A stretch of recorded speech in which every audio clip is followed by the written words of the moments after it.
Hello and welcome back to High Ground MTG. This is Spinny Mouse here with Kai Guy, and we're talking to you about Magic and Modern and prices. And MH2.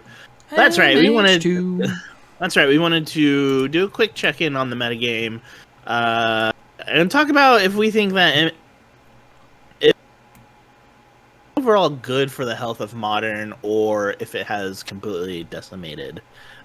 Spoiler alert. Modern as we know it.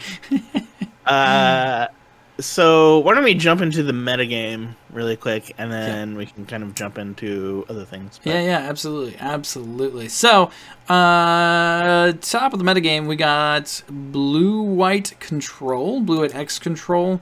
So we're seeing some different variants, seeing some Esper, seeing some Bant, even some Jeskai with kind of a pretty similar build, which is interesting. Basically just a ton of counter spells and removal. And then... Right. I think any deck that can take full advantage of playing Prismatic Ending and also being able to cast Archmage's Charm along with Solitude, obviously very good. Not to mention Teferi Time Raveler and how that card has been a really, really good card in the metagame right now. So it's not surprising to kind of see that in the upper echelon. For sure. Yeah, and then we have kind of our familiar cards, or familiar decks up here. Hammer Time. Oh, yeah. Is it Tempo? Crashing Footfalls. Those seem to have emerged as, I'd say Hammer Time, Is it Tempo, and Footfalls is kind of like the main three that have been popping up a lot. Elemental's really taking a big slice of the pie here, which is surprising to me, because Elementals has been one of those decks that's like kind of been on the fringes for a while. You know, one of those silly decks that people like to play every once in a while. You played it on our channel one time, which was great.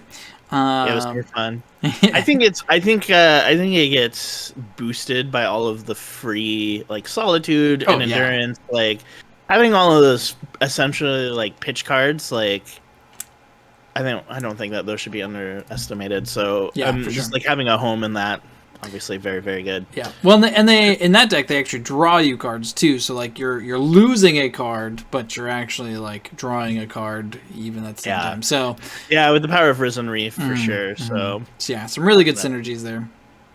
Yeah. And so those are kind of the top of the list, and then we have our other things. I saw that Burn has actually been kind of been doing pretty well. Which makes sense when you have like a 5-color deck and a 4-color deck, and yeah, absolutely. And then Jund has adapted somehow again, and well, it's Lurrus Jund. It's Lurrus Jund. I mean, Lurrus Jund, but it's also playing Urza's Saga. Of course. Really good with Ren 6. Yeah, really, really good with Ren and 6. So ways to get Bobble and then Pyrite Spellbomb and all these other things. So nice to see that Jund is like still alive and kicking. Zoomer Jund, as I think they're calling it. And then just other random decks. But yeah, I would say right now the biggest things are Hammer Time, Tempo, and Footfalls. Those have been, at least for the last month or so, I feel like floating at the top of the list. Pretty handedly. And we kind of wanted to go into what is enabling these. And I think we have a very clear answer, and that is Modern Horizons 2. Yeah, if you take a look at any of these lists, you're gonna find at least a couple Modern Horizons 2 cards in pretty much every one of these decks. Kyle mentioned the Elementals already. Those are definitely making a big splash. All of them, really. Well, except for the blue one. The blue one turned out to be the worst, which is funny because we did not rate it that way when we first talked about it. I don't think anybody did. I still hold on to. Yeah. I really like Subtlety. But I would say and then obviously is it Tempo? We see Dragon's Rage Channeler everywhere. Oh yeah.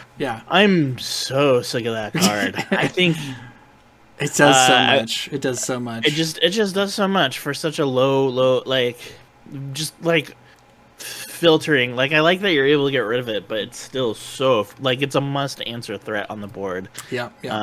You got the monkey, of course, right? Which is still up there in price, still $85. Wow, that's come down since the last time I saw it. Has come down a little bit, but that's still like that's $350 for a playset. Yeah, that's pretty silly, especially for digital. Right. And Murktide Regent, obviously another big all-star that's popped up.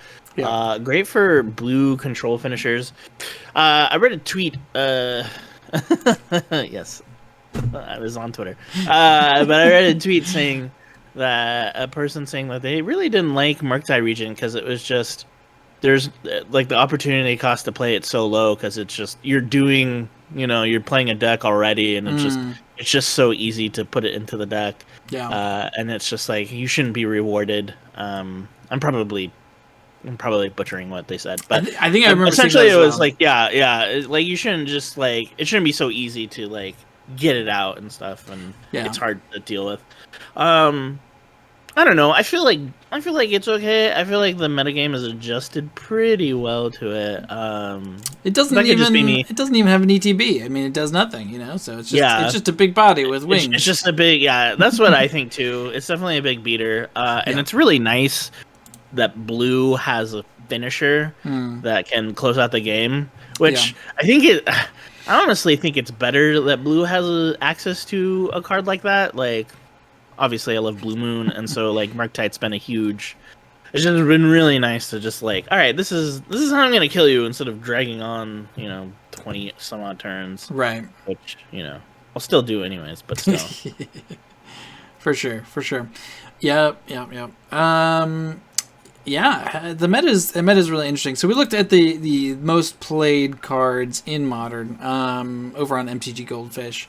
And it's interesting to look at the different categories because you look at the top cards overall, and there's only 2 for Modern Horizons in the top 10. However, that is 2 from one set out of the top 10 cards played in all Modern decks. So you've got Prismatic Ending and Ragavan. So which are both pretty big cards for Modern, obviously. Do you feel? I know that was a big thing when it started quote unquote terrorizing the meta. Do you feel that Ragavan is OP now that we've kind of had it in the format and it's been played? Do you feel like it's a relatively safe and balanced card? It's pushed. It's really pushed. I don't want to necessarily like just shout ban already or anything like that necessarily, but like it is pushed. I mean, it's a 1 mana card that has a mountain of text on it. And like I forget all the things it does half the time. It draws you cards, it nets you mana, and you can also dash it sometimes. Like somebody at the FNM, they're like, it's like the reverse. They're like, remember when Goblin Guide was a 2/2 for 1 with haste? Yep. And the drawback was your opponent gets a land, and now the best red creature's a 2/1 that gives you a land. And I thought it was really funny. It's so true. That's a great comparison. Yeah. So I mean, like, but I think that I don't know. I don't find it like as egregious as I think I do Dragon's Rage Channeler. They like inadvertently can ramp, but I do like the fact that it is a 2/1 and it dies to literally everything. There's that. It does have to hit in order to like and get it has to effect. hit. I think that's why I don't find it as egregious, is that like it has to connect and it has to deal combat damage to a player to be able to make a treasure token. So obviously very, very early on, like it's really good, but like I feel like it gets worse late game. Whereas Dragon's Rage Channeler, like if it's 6, you can play. Yeah, it gets better the longer it stays, or like even late game, like ban Dragon Rage Channeler. You've heard it here. Yeah, you've heard it here first, folks. I just think that it's just so frustrating. Like Dragon's Rage Channeler has become a nightmare to play against. Mm. Just people being able to filter their deck so easily. Yeah. And it's non-creature spell. It's not even instant and sorcery. Yeah. It's just non-creature spell. And so it's just so easy to turn that on and fill your graveyard and And like I get that it's a 1/1, but like it can be a 3/3 really quickly, and then it gets really difficult to deal with. Whereas Ragavan's always going to be a 2/1. Right. So the flying too, just getting flying. Yeah. Right. And I know that like it has the setback of like it has to attack each combat, but like that's so rarely a cost. That's not that because it has flying that it never feels like it's that bad of it. Yeah. So like I know that they tried to balance it like that, but I think it's just a little bit too much. Like I wish it had said whenever you cast an instant or sorcery spell, surveil one. Yeah. Not non-creature, so it can't combo off with Mishra's Bauble, which has also become this like other huge card in Modern. Right. Like, man, that card I feel like is on the chopping block. Like it's just it's been one of those cards that's been like almost too good for a long time. So free draw card thing. So. Yeah. So if we jump over to top creatures, we're gonna see a little bit of a different trend here. Top creatures in Modern, we have 1, 2, 3, 4, 5, 6 different creatures of the top 10 creatures in all of Modern that are all from Modern Horizons 2. Horizons 2. Yep. So there's Ragavan, Endurance, DRC, Solitude, Sanctifier and Vec, Fury. And that was it, Fury. Yep. So even and like even the top out of the top 7, there are 6. Like. Yeah. Isn't that wild? Like that's just the power level, right? Yeah. That's how they. It's interesting to me too. This is sort of unrelated, but it is interesting to me that Emrakul, the Aeon's Torn, is number 10. Must be that indomitable creativity deck. Oh yeah, that is popping up. So yeah, that must be a thing. But like you also do you play the full 4 in that deck? I don't know, maybe. Yeah. But like even then, like even if you go further down the list, Esper Sentinel, Foundation Breaker, Shardless Agent, Murktide, like of the top 50. Yeah, there's so many things. There's so many like, and I get it. Like they're obviously very powerful. Right. Lurrus is still number 1. How are you feeling about Lurrus and Lurrus decks? Lurrus to me feels fine, honestly. I mean, it's getting powered up. The problem with Lurrus, obviously, is that like every time they print anything that's good with graveyard stuff and also cheap, Lurrus like skyrockets in power level. So like Dragon's Rage Channeler and Lurrus are like the best of friends. But also, but they also have like different things that they want to do. I don't know. Lurrus feels fine. It feels fine. Like it's. Yeah, I think because they nerfed the rule. Like, I never feel like, especially like kind of being a control player, like you're always at least aware of when they might be able to cast it. So like you're always able to play around Lurrus, which I think is makes it a lot less egregious. Absolutely. Yeah, and like paying 6 for that effect is definitely a lot less good than paying 3. Like that's just exactly. Yeah. Just how it is. But yeah, number 2 is Ragavan, because that card is just popping up everywhere. Number 3 is Endurance, which I think is very interesting. I think again, kind of showing that the modern meta has a lot of graveyard stuff. And Mill is actually not that far down on the list. And this card just beats Mill. But I just think that the whole cycle, except for Subtlety, obviously. Like, right. The free spell. Yeah. Don't diss on Subtlety. I really think it's really good against. I think it's good right now against like with Teferi popping up everywhere. Yeah, like I think it's and like your opponent having to tap out, and if you're tapped out and you have Subtlety in hand, like I think it can be. I think it's good. But yeah, like it's really crazy how those free spells, much more than I think the last cycle of free spells have. Whereas like Force of Negation is like the only one that we kind of see today. Right.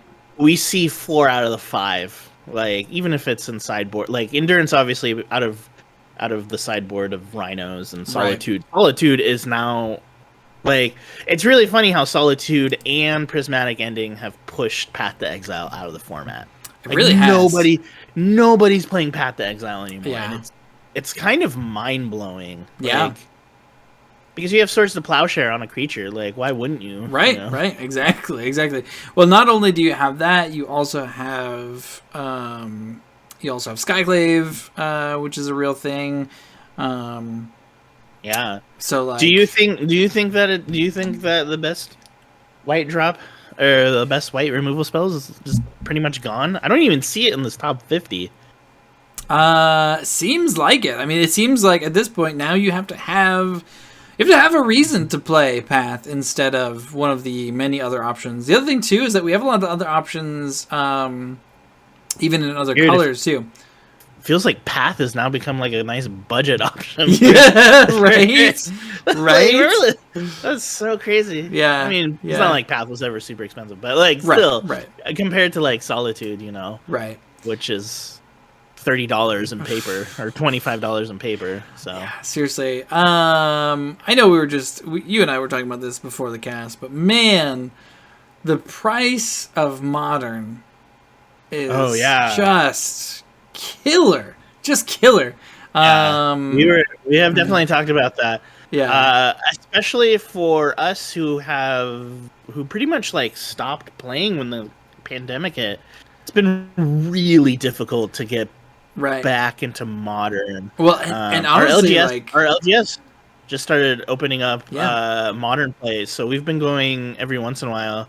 But it's hard when you have to play with all these new cards. Like, it's an MH2, metagame. Right.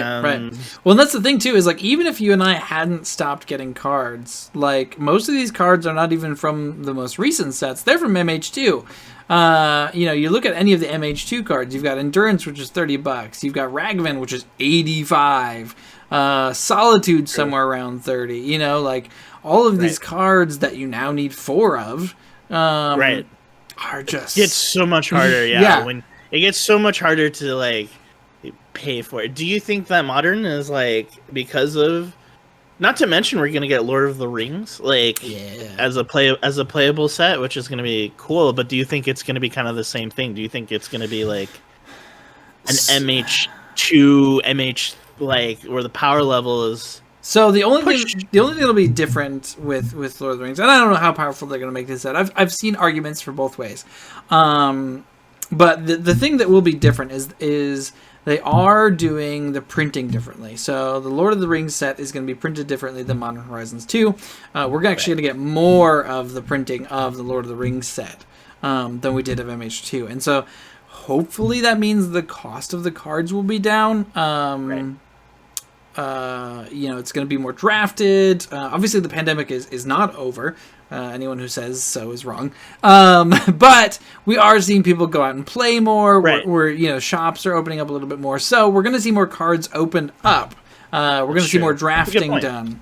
And that's not going to come out. I'm pretty sure it's not coming out until 2023. Is this 2020? I thought it was next year. I thought it was 2022.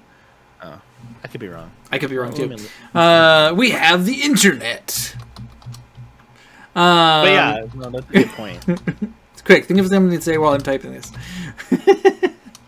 Oh, I was typing it up. Oh, okay. Well, great. Now we're 2023. You were correct. Kyle was correct. All right. So okay. So at that point, God, who knows?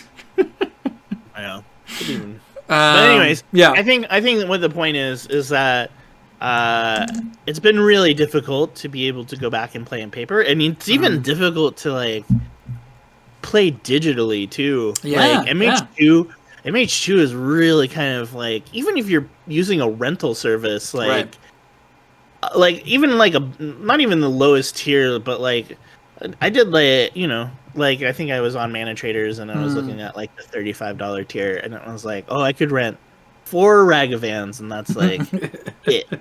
Like, yeah. I may be wrong, but like it just kind of seems like it's just so difficult to keep up with that. I think it's been, and then like it's just really hard when that's the format that you've committed to, and that's like, and you have the big cards, right? Like we own lands, we own we own modern staples, or at least we thought we did. So we used to, I guess. Yeah, I don't even know. That's true. It feels really weird to think that like cards like Snapcaster Mage is just like just gone. Yeah. As much as I love that card. Oh, I know. I've got so many of my own cards that I used to love and are just no longer a thing. Yeah, it's a strange meta world that we live in. Strange meta world. Yeah. So yeah, if you're looking to sponsor a YouTube channel, we've got room. We've got a little bit more room in our sponsor slot. So get it while it's hot before somebody else picks us up that's bigger than you. So, what would you suggest to viewers if they want to try to get back into playing Modern with MH2 cards? Win the lottery.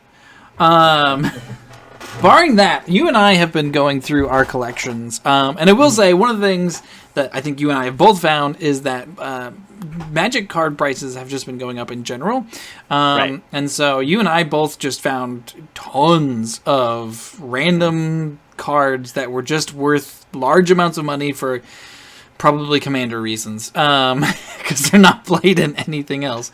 It's true. So yeah, when we used to play kitchen table, Yep. we bought. I mean, I bought random cards because I just all thought the they time. were fun. Yeah, all the time. And Yep. then I went through it and I was like, oh my gosh, I have like hundreds of dollars worth, like right. I own 2 copies of Parallel Lives. All right, well, that's gonna get me a couple Ragavans, Right.